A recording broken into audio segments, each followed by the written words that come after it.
Hello नमस्कार दोस्तों। तो 8 अगस्त को एक और धमाकेदार एसएमई आईपीओ ओपन होने जा रहा है एस्थेटिक इंजीनियर्स लिमिटेड का। तो देखेंगे हम कंपनी के काम के बारे में, उसके बाद जानेंगे आईपीओ डिटेल, कंपनी के फाइनेंशियल कैसे हैं, ग्रे मार्केट में डिमांड कैसी चल रही है, और अंत में बताएंगे अपना व्यू कि इस एसएमई आईपीओ में अप्लाई करना है जिसको अवॉइड करना। तो सबसे पहले देख ले रहे हैं हम कंपनी के काम के बारे में।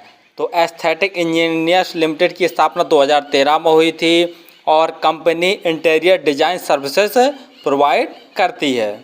कंपनी डिजाइन, इंजीनियरिंग, फैब्रिकेशन और installation of architectural and aluminium door and windows, railing, stair की service hospitality, residential, commercial and infrastructure प्रोजेक्टों को प्रोवाइड करवाती है।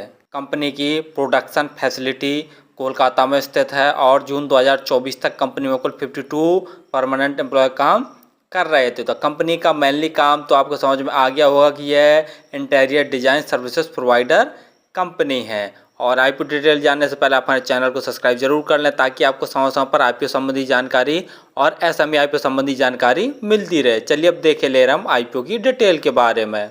आईपीओ 8 अगस्त को ओपन होने जा रहा है और 12 अगस्त तक ये ओपन रहेगा। प्राइस बैंड 55 रुपये से 58 रुपये पर शेयर रखा गया। तो 58 रुपये प्राइस बैंड भरकर ही इस एसएमई आईपीओ को अप्लाई करना। लॉट साइज 2000 शेयरों का रखा गया। टोटल यूज साइज 26.47 करोड़ का रखा गया, जिसके तहत पूरी की पूरी फ्रेशेस तथा शेयर जारी कर रही है। अलॉटमेंट आपको 13 अगस्त को पता चल जाएगा। यदि आपका आई प्लॉट नहीं होता तो 14 अगस्त तक आपके पैसे रिफंड वापस आपके अकाउंट में आ जाएंगे। लिस्टिंग डेट 16 अगस्त रखी गई है। रिजर्वेशन में क्यूआईबी के लिए 50% का, रिटेल बैंक के लिए 35% का और एचएनआई कैटेगरी के लिए 15% का रिजर्वेशन रखा गया है। रिटेल कैटेगरी में यदि आप एक लॉट अप्लाई करेंगे तो आपको 1,16,000 रुपये खर्च करने पड़ेंगे। रिटेल कैटेगरी में एक ही लॉट अप्लाई किया जा सकता है और यदि एचएनआई कैटेगरी में अप्लाई करना चाहते हैं तो कम से कम 2 लॉट अप्लाई करने पड़ेंगे, जिसके लिए आपको 2,32,000 रुपये खर्च करने पड़ेंगे।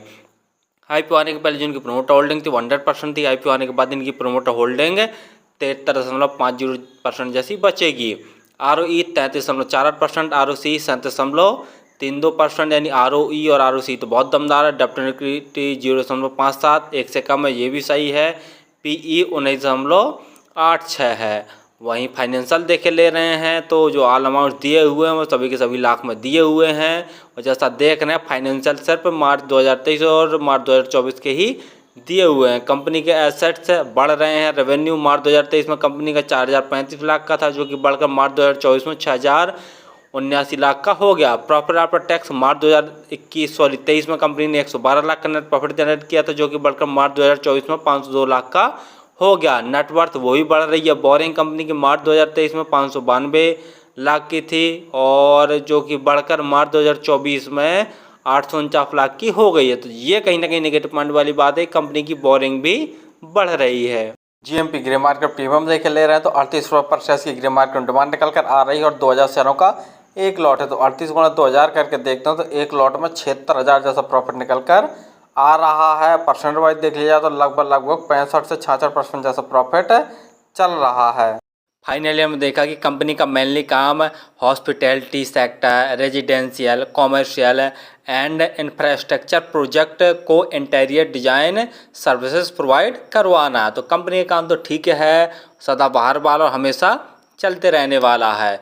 दूसरा कंपनी का फाइनेंशियल जैसा देख रहे हैं तो फाइनेंशियल सब 2 ही साल के दिए हुए, मार्च 2023 और मार्च 2024। तो ये कहीं ना कहीं बहुत नेगेटिव पॉइंट वाली बात है। कम से कम 3 या 4 साल के फाइनेंशियल देने चाहिए। बाकी दोनों साल के फाइनेंशियल तो ठीक ठाक है। ग्रे मार्केट में ठीक ठाक डिमांड निकल के भी आ रही, जैसा आज के दिन देख रहे हैं तो एक लॉट में लगभग 76,000 जैसा प्रॉफिट निकल कर आ रहा है।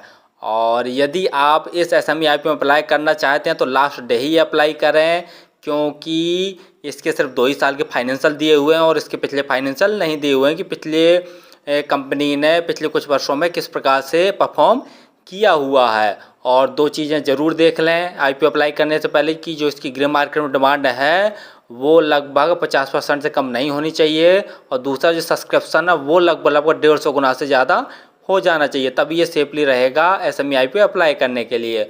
और फिर भी किसी आईपीओ एसएमई आईपीओ अप्लाई करें तो एक बार स्वयं का एनालिसिस करके स्वयं के रिस्क पर ही किया करें। धन्यवाद।